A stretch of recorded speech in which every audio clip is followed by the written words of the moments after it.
মহিলাদের একা নামাজ পড়লে আজান ও একামতের হুকুম কি, দলিল সহ বিস্তারিত আলোচনা। আসসালামু আলাইকুম ওয়া রাহমাতুল্লাহি ওয়া বারাকাতুহু। প্রিয় দর্শক, ইসলামিক জীবন ব্যবস্থার প্রতিটি দিকেই রয়েছে সুনির্দিষ্ট দিক নির্দেশনা। আজকে আমরা জানব, মহিলারা ঘরে একা নামাজ আদায় করলে তাদের জন্য আজান ও একামত দেওয়া কি ওয়াজিব, না মাকরুহ, না সুন্নাত, নাকি আদৌ কিছুই না। এই প্রশ্ন অনেক বোনের মনেই আছে, কিন্তু স্পষ্ট জবাব পায় না। আজ আমরা দলিল সহ পরিষ্কারভাবে জেনে নেব। প্রথমত, ইসলামে আজান ও একামতের উদ্দেশ্য কি? আজান ও একামত মূলত জামাতের নামাজের জন্য এক ধরনের আহ্বান ও প্রস্তুতি। পুরুষদের জন্য জামাতের নামাজে আজান একামত সুন্নাতে মুয়াক্কাদা বা ওয়াজিবের কাছাকাছি পর্যায়ের, কিন্তু নারীদের নামাজের জন্য এই বিধান কি? দ্বিতীয়ত, নারীরা ঘরে একা নামাজ পড়লে আজান ও একামতের হুকুম কি? শরীয় হুকুম স্পষ্টভাবে হল, নারীরা ঘরে একা নামাজ পড়লে তাদের জন্য আজান ও একামত দেয়া সুন্নাত বা ওয়াজিব নয়, বরং তারা আজান ও একামত ছাড়াই নামাজ আদায় করবে। শরীয়ী দলিল ও ফিকহি ব্যাখ্যা। আল ফাতাওয়াল হিন্দিয়াতে 1/15 এসেছে, নারীদের উপর আজান ও একামত নেই। যদি তারা জামাতের সাথে নামাজ পড়েও তা আজান ও একামত ছাড়াই পড়বে।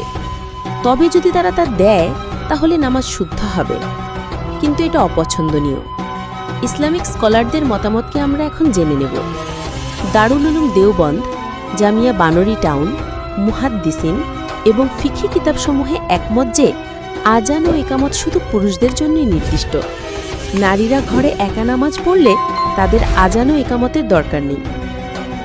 কিছু বাস্তব উদাহরণ। একজন নারী যখন ঘরে নিজে নিজে নামাজ পড়েন, তখন তিনি যেমন জামাতের জন্য মসজিদে যান না, তেমনি আজান ও একামতেরও দরকার পড়ে না। যদি একাধিক মহিলা একসাথে নামাজ পড়েন, তাহলেও আজান একামত দেবেন না। কিছু ভুল ধারণা।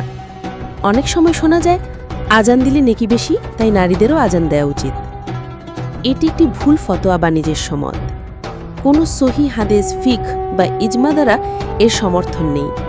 এই ধারণা থেকে বেরিয়ে আমাদের জানা উচিত, মহিলাদের জন্য আজান ও একামতের বিধান নেই, এটি শুধু পুরুষদের জন্যই নির্দিষ্ট।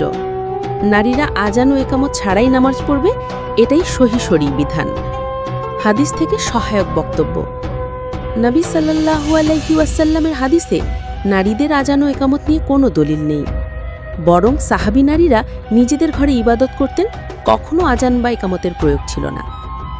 আমরা যখন দ্বীনের মাসলা নিয়ে কথা বলি, তখন আবেগ নয়, বরং দলিল এবং উলামায়ে কেরামের বক্তব্যই অনুসরণ করা উচিত। তাই প্রিয় বোনেরা, নিশ্চিন্তে আজান একামত ছাড়াই তোমাদের নামাজ আদায় করতে পারো ইনশাল্লাহ। এই গুরুত্বপূর্ণ তথ্য জানার পর তোমার কি মতামত কমেন্টে জানাও। ভিডিও ভালো লাগলে লাইক, কমেন্ট, শেয়ার করো, আর অবশ্যই উম্মা নাসিহা চ্যানেলটা সাবস্ক্রাইব করে পাশে থাকো। আসসালামু আলাইকুম ওয়া রাহমাতুল্লাহি ওয়া বারাকাতুহু।